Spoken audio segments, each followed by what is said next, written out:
At 3:14 a.m. on a cold February morning in 2021, the front door of a quiet suburban home in Hamilton, Ohio, creaked open. No alarm went off. No lights turned on.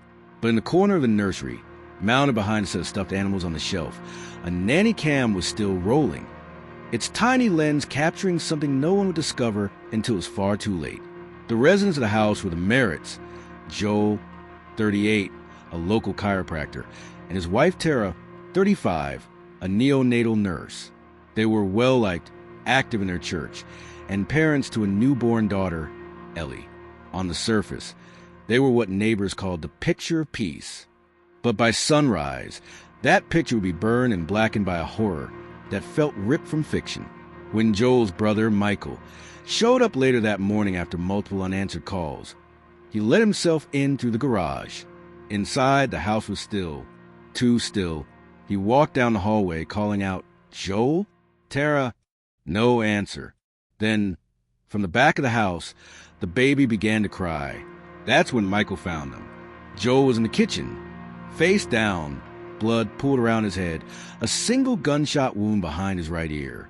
Tara was upstairs in the master bedroom, half beneath the covers, eyes wide open, smothered. The baby, untouched but soaked in her own tears, had been left alone for hours. There was no sign of forced entry, no valuables missing, no struggle. Police described it as eerily clean. Detective Laurel Hensley, lead investigator, said later, "It was almost like someone wanted the scene to feel peaceful, but peace doesn't look like that." The question wasn't just who could have done it.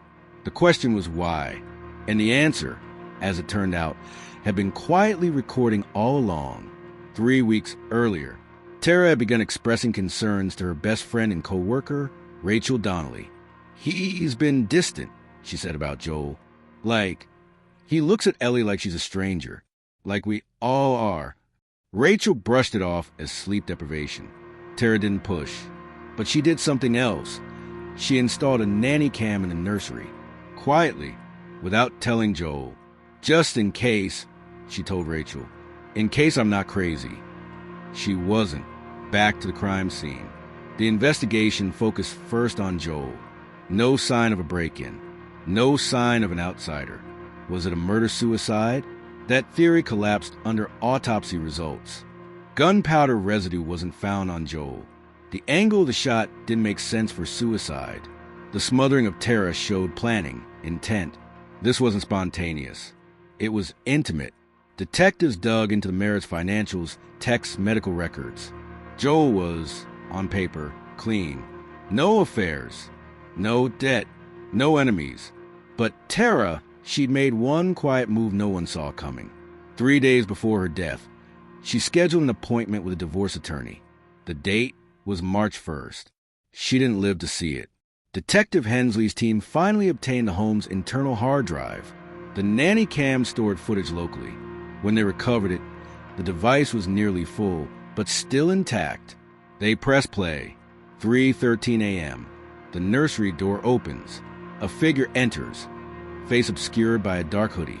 It's not Joel.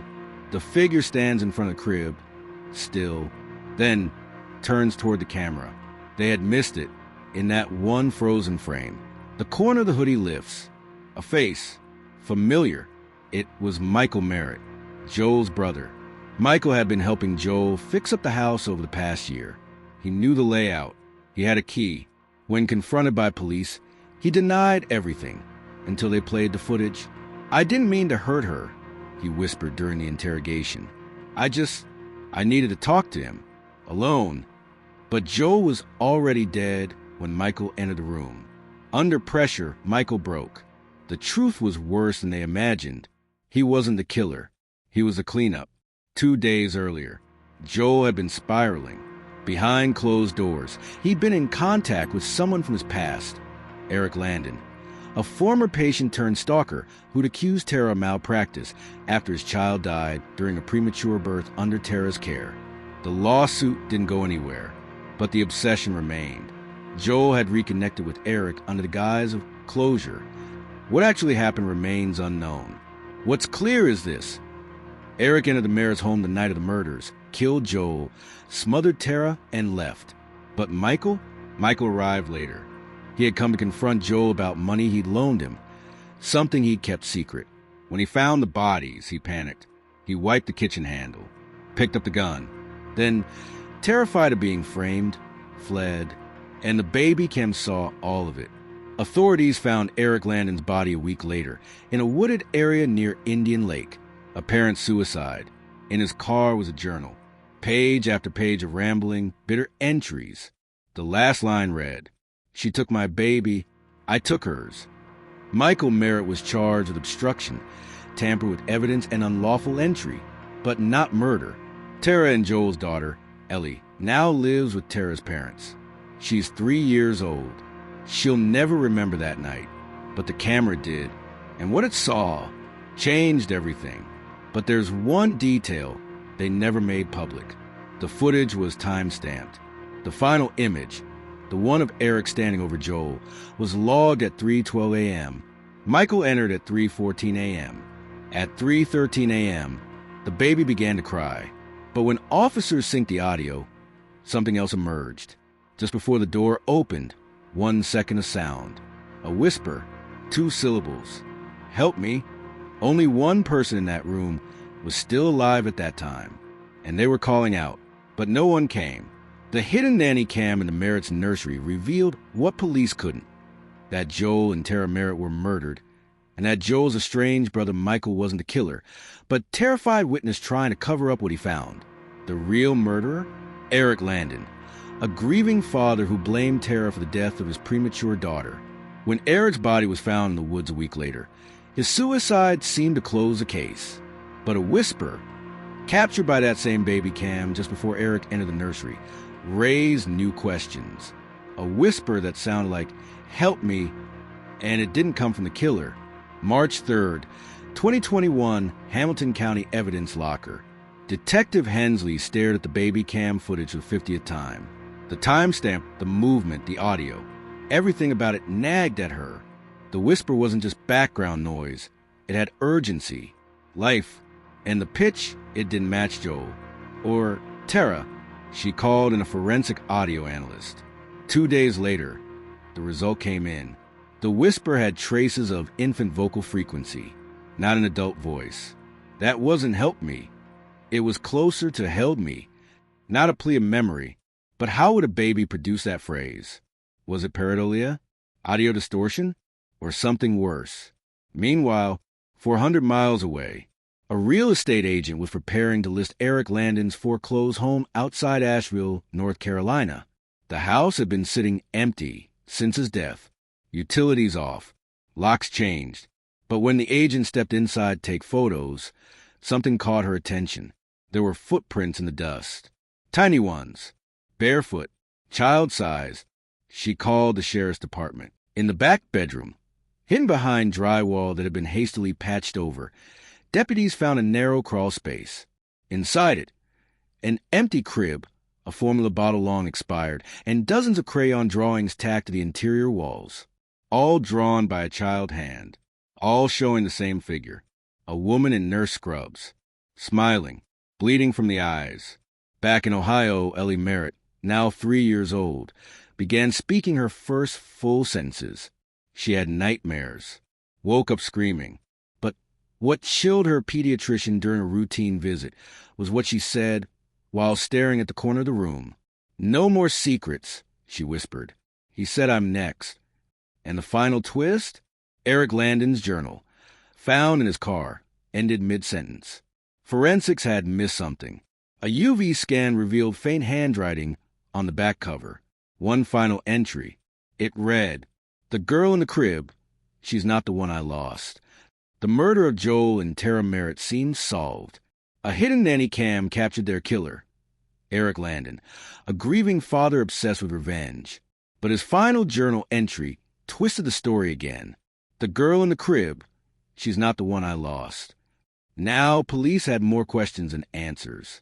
Tara Merritt had delivered Eric's daughter prematurely at St. Vincent Hospital. The child died hours later. But if Ellie Merritt, Tara's biological daughter, wasn't the one Eric claimed to have taken revenge on, who was she? And then came the drawings, found in a hidden crawl space inside Eric's abandoned home. Crayon sketched images of a bleeding nurse and a little girl trapped.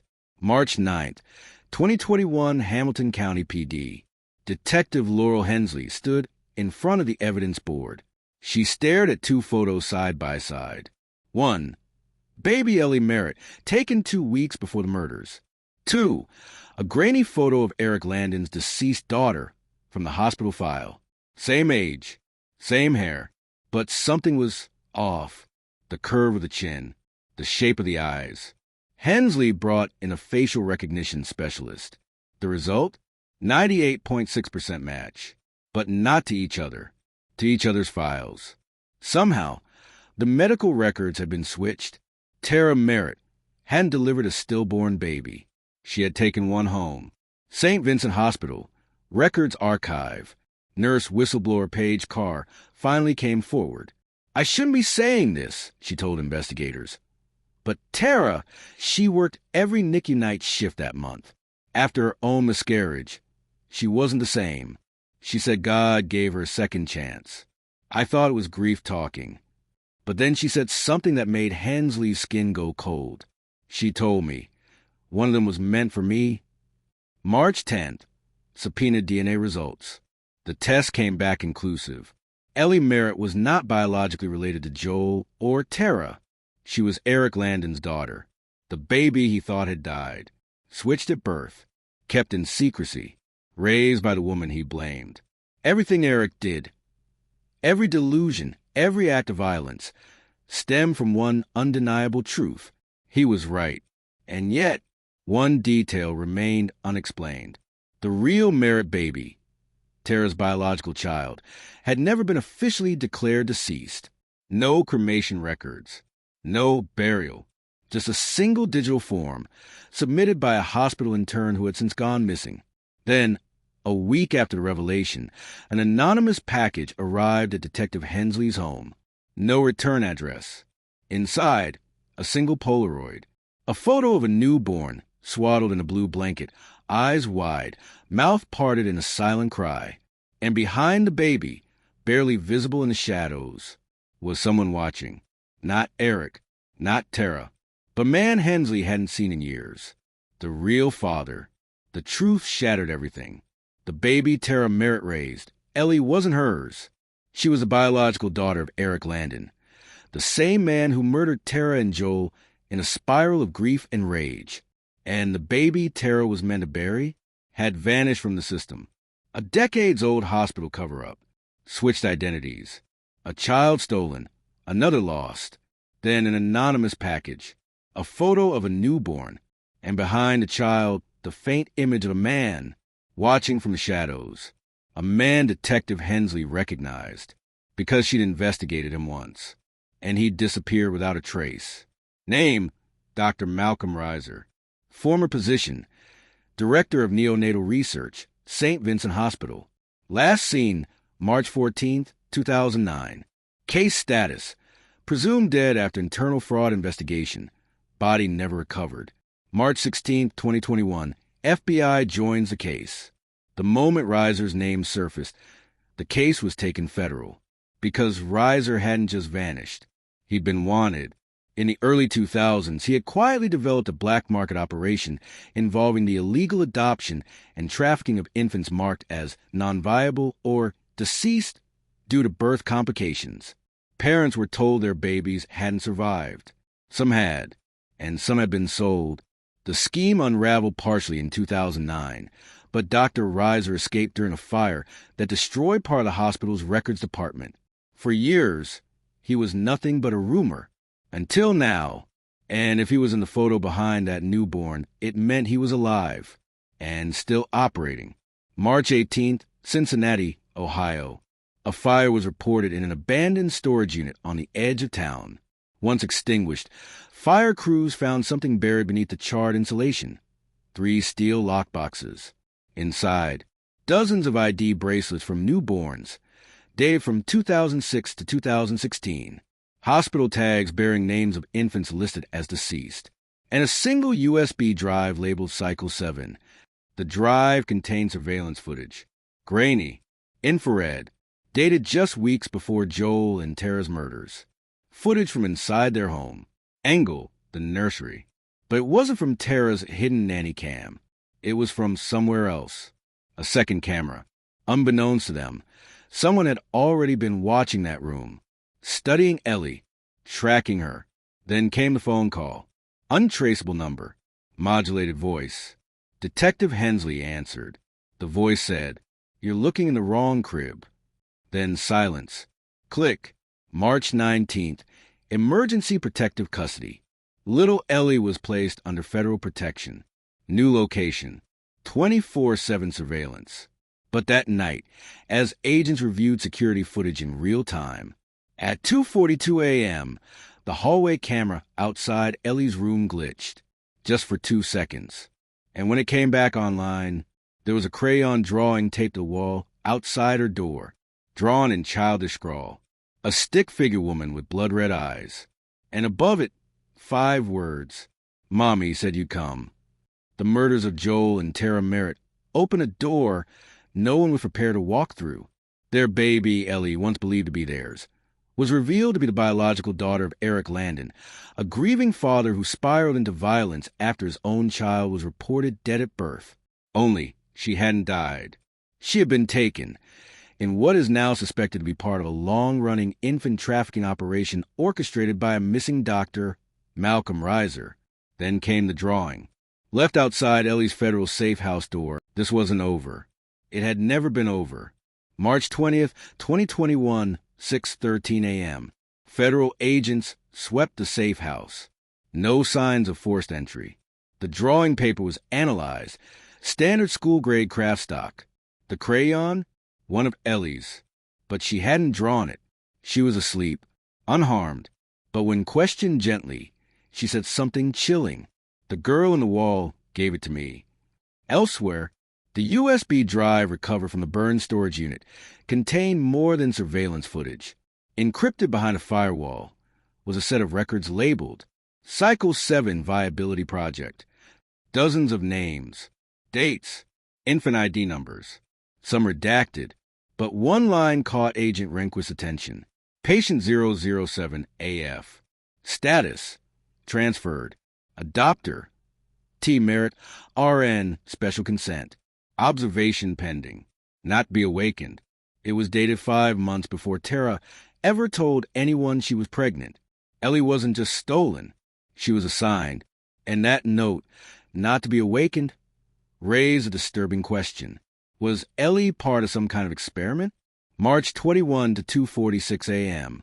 Security footage from the federal safe house captured another anomaly. Ellie, asleep in bed. Then her body begins to twitch. She rises, still sleeping, and walks the corner of the room. Stands perfectly still for 17 minutes. Then whispers. She's under the floor again. Agents tore up the floorboards the next morning. They found nothing at first, until they noticed the indentation. A panel had been removed and replaced. Inside, a porcelain doll. Eyes missing. Dress torn, and sewn into its back. A hospital bracelet. It bore the name Ava Merritt, DOB, February 11th, 2021. Tara's real baby, officially listed as stillborn. But there it was, in a space only a child could reach. How did Ellie know? Who had put it there? Or worse, what had? Later that day, FBI Audio Lab. The team continued reviewing older surveillance files from a recovered USB drive. One clip from 6 months ago showed a different child. Same crib, same nursery. But not Ellie. Blonde hair, paler skin. She rocks back and forth and sings a quiet tune. Mommy hides him underground where no one hears a sound. In the background, a man's voice whispers. Cycle 8 begins soon. March 22 to 3:33 a.m. Detective Hensley receives a direct message on her private phone. No number, just a file attachment, one video. It plays instantly. A camera feed, blurry, monochrome. It shows a small hospital nursery, rows of cribs. A nurse moves from bed to bed. Then she turns. The face is unmistakable. Tara Merritt, alive, staring into the camera. Her mouth moves, but no sound comes through. She mouths just one phrase. They lied to you. For more chilling crime story, please subscribe.